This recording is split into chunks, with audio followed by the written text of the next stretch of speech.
കാരണം ഞാൻ വീട്ടിൽ ചെയ്യാറുള്ള ചെറിയ ചെറിയ പൊടിക്കൈകൾ നിങ്ങളോട് ഷെയർ ചെയ്യാമെന്ന് വിചാരിച്ചു. അപ്പോൾ നമുക്ക് ആദ്യത്തെ പൊടിക്കൈയിലേക്ക് പോകാം. നിങ്ങൾക്ക് ഫ്രീ ആയിട്ട് പറഞ്ഞു തരുവാണെങ്കിലും വളരെയധികം എന്താണ് വാല്യുബിൾ ആയിട്ടുള്ള ഇൻഫർമേഷനാണ് ഞാൻ ഷെയർ ചെയ്യുന്നത്. അപ്പം വെജിറ്റേറിയൻസിന് ഒമേഗ ആസിഡ്സ് എവിടെ നിന്നാണ് നിങ്ങൾ ആലോചിച്ചിട്ടുണ്ടോ?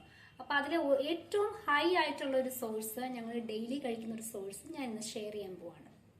കുറച്ച് പാക്കറ്റ്സ് ഓഫ് ഫ്ലാക്സ് സീഡ്സ് എന്ന് പറഞ്ഞാൽ ചണവിത്ത്, അത് വാങ്ങിക്കുക, നന്നായി വറുക്കുക, പൊടിക്കുക. വെച്ചിട്ട് നമ്മളൊരു ഡ്രൈ ആയിട്ട് ഉള്ള മിക്സിയിൽ പൊടിച്ച് ഡ്രൈ ആയിട്ട് വെച്ച ശേഷം നമ്മൾ ചോറുണ്ണുമ്പം രണ്ട് രീതിയിൽ അത് ഉപയോഗിക്കാം. ഒന്ന് ചോറുണ്ണുമ്പോൾ ചോറിന്റെ കൂട്ടത്തിൽ കഴിക്കാം, അല്ലെങ്കിൽ ആ പൊടി ശർക്കര ചേർത്ത് കഴിക്കാം.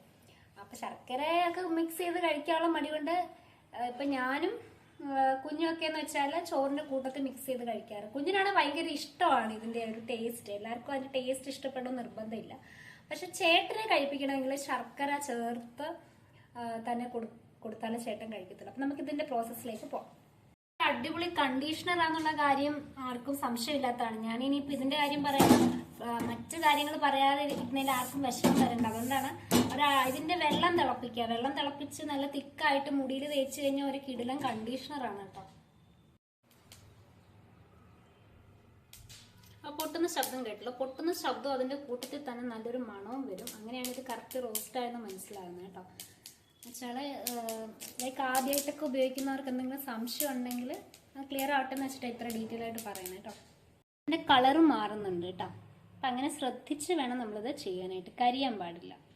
അടിപൊളിയായിട്ട് റോസ്റ്റ് ആയിട്ടുണ്ട്. ഇത് തണുത്ത് കഴിഞ്ഞിട്ട് ഞാൻ നന്നായിട്ടൊരു ഡ്രൈ മിക്സിയിൽ അങ്ങ് പൊടിച്ചെടുക്കും.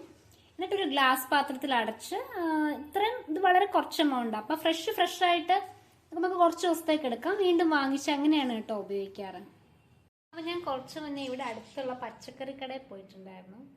അവിടുന്ന് ബ്രൊക്കോളി, മഷ്റൂം, പിന്നെ ഞാൻ ഓൾറെഡി ടോഫു ക്യാപ്സിക്കം വാങ്ങിച്ചു വെച്ചിട്ടുണ്ട്. പിന്നെന്താ കോണ്, കുറച്ച് ലേഡീസ് ഫിംഗർ, ലോക്കി, ഇതൊക്കെ ഇങ്ങനെ കുറച്ച് സാധനങ്ങളൊക്കെ വാങ്ങിച്ചു. അപ്പൊ എനിക്ക് കുറച്ച് മധുരമുള്ള ക്യാരറ്റ്, ഇപ്പൊ അതിന്റെ സീസണാണ് ഇവിടെ, ഗാജർ, മധുരമുള്ള ഒരു ക്യാരറ്റിന്റെ സീസണാണ്.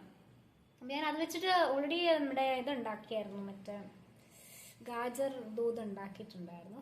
കുറച്ച് തിക്കായിട്ട് ഉണ്ടാക്കിയിട്ടുണ്ടായിരുന്നു. അപ്പം ഇന്ന് ഞാൻ വിചാരിച്ചു, ഇടയ്ക്കിടയ്ക്ക് ഞങ്ങൾ ഫെർമെന്റഡ് വെജീസ് ഉണ്ടാക്കാറുണ്ട്. അപ്പൊ ഇന്ന് ഞാൻ വിചാരിച്ച് അങ്ങനെ മധുരമുള്ള ക്യാരറ്റിന്റെ ഒരു ഫെർമെന്റേഷൻ ഫോം ഉണ്ടാക്കാം എന്ന് വെച്ചാൽ ഞാൻ മിൽക്ക് ആൻഡ് മിൽക്ക് പ്രോഡക്ട്സ് വളരെ കുറവാണ് ഉപയോഗിക്കുന്നത്. അപ്പൊ നമുക്ക് പ്രൊബയോട്ടിക്സ് എന്ന് പറയുന്നത് ഉള്ളി, ദോശ, അതിന് മാത്രമാണ് കിട്ടുന്നത്. അപ്പൊ കുറച്ചുകൂടെ ഗട്ടിന് ഭയങ്കര ഇഷ്ടമാണ് പ്രൊബയോട്ടിക്സ് കാര്യങ്ങളൊക്കെ. ഈ ഫെർമെന്റഡ് വെജീസ് അതിന് നല്ലൊരു സോഴ്സാണ്. അപ്പൊ ഞാൻ ഓർത്ത് ഈ മധുരമുള്ള ക്യാരറ്റ് വെച്ചിട്ട് ഫെർമെന്റഡ് ഇത് ഉണ്ടാക്കാന്ന് വിചാരിച്ചു, അതുകൂടെ കാണിക്കാം കേട്ടോ. ഇതാണ് നമ്മുടെ ക്യാരറ്റ്. അപ്പൊ ഇതിനകത്ത് ഇനി തിളപ്പിച്ചച്ച വെള്ളം ഒഴിക്കണം. ചിലപ്പോൾ കുറച്ച് പച്ചമുളക് ഇടും, ഞാൻ ഉപ്പും ഇട്ട് അടച്ചു വെക്കും കേട്ടോ. ഒരു 3-4 ദിവസം കൊണ്ട് കഴിയുമ്പോൾ നമുക്കിത് ഉപയോഗിക്കാൻ പറ്റും. ക്യാരറ്റ് പിക്കിൾ ഫൈനലി റെഡി ആയിരിക്കുകയാണ്. പിക്കിളല്ല, ഫെർമെന്റഡ് ക്യാരറ്റ്. നമുക്ക് ഇതുപോലെ ഫെർമെന്റഡ് വെജീസ് ഒക്കെ ഇങ്ങനെ ഉണ്ടാക്കി വെക്കാൻ പറ്റും. പിന്നെ ഇത് ബദാം കുതിർത്ത് വെച്ചതാട്ടോ, കഴിച്ചില്ല. സോ ഇതിന് 3-4 ദിവസം കഴിയുമ്പോൾ എടുത്ത് കഴിക്കാൻ പറ്റും. ഇതിൻ്റെ പൊടി റെഡി ആയിട്ടുണ്ട്. അപ്പോൾ അതൊരു കുപ്പി പാത്രത്തിൽ അങ്ങ് ഇട്ട് വെക്കാൻ പോവാണ്. 2 ബോട്ടിൽ കിട്ടി. ഒരെണ്ണം ഞാൻ അങ്ങ് ഫ്രിഡ്ജിൽ വെക്കുകയാണ്, പിന്നെ ഒരെണ്ണം ഇപ്പോൾ ഉപയോഗത്തിന് വേണ്ടിയിട്ട്. ഇന്നത്തെ ലഞ്ച് എന്ന് പറയുന്നത് ഫ്ലാക്സ് സീഡ് പൊടി, കേട്, വൻപയറിൻ്റെ തോരൻ, പിന്നെ കോളിഫ്ലവറിൻ്റെ ഒരു കറി, പിന്നെ ഞാൻ നാരങ്ങ അച്ചാറും അതുപോലെ തന്നെ ഉപ്പിലിട്ട മാങ്ങ എടുത്തിട്ടുണ്ടായിരുന്നു കേട്ടോ. അങ്ങനെ സിമ്പിളായിട്ടുള്ളൊരു ലഞ്ചായിരുന്നു.